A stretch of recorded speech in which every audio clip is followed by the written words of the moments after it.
Beautiful view it is over Sacramento right now. Look at the blue skies mixing in with the clouds. A beautiful day, but cold to start. Grab a jacket if you're heading out the door. Adam will have the warm up possibly by lunchtime.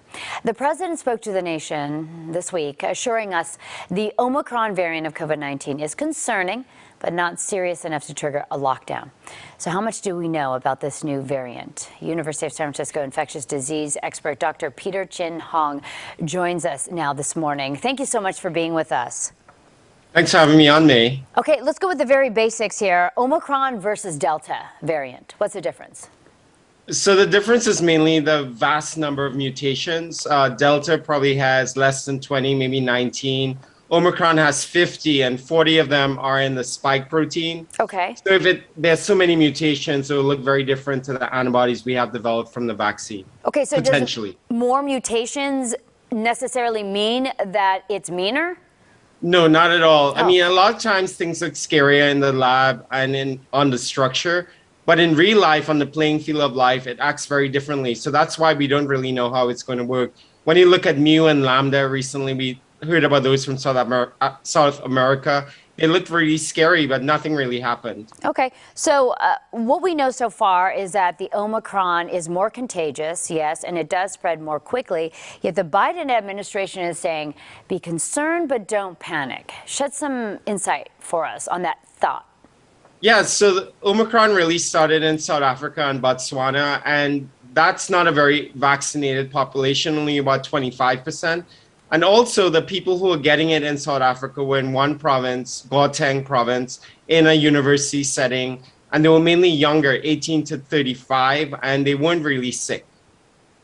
Okay, so what are some of the symptoms in comparison to the Delta, or are they the same?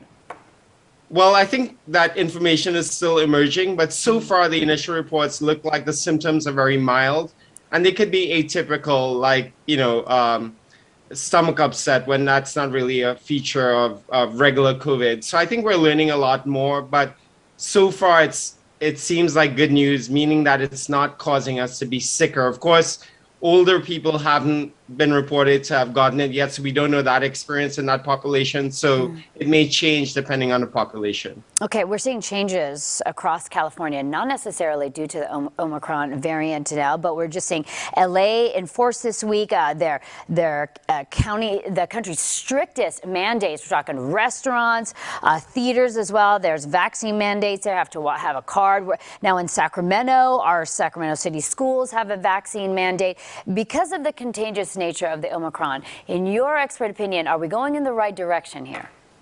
I think it will probably look very different in the Sacramento and Bay Area because, again, our population is a little bit more vaccinated. There's still a lot of unvaccinated people, however, and that's really what this new variant may take advantage of. I think all of these restrictions are hopefully going to be very temporary. I think the focus should be on hospitalizations and deaths. As long as the cases appear mild and our hospitals are preserved, I'm not sure we really need to worry too much at this moment. And that's why there's that push to get vaccinated, because even if you do get it, the theory is that the Omicron will be more unlikely to cause severe illness in those who are vaccinated, correct?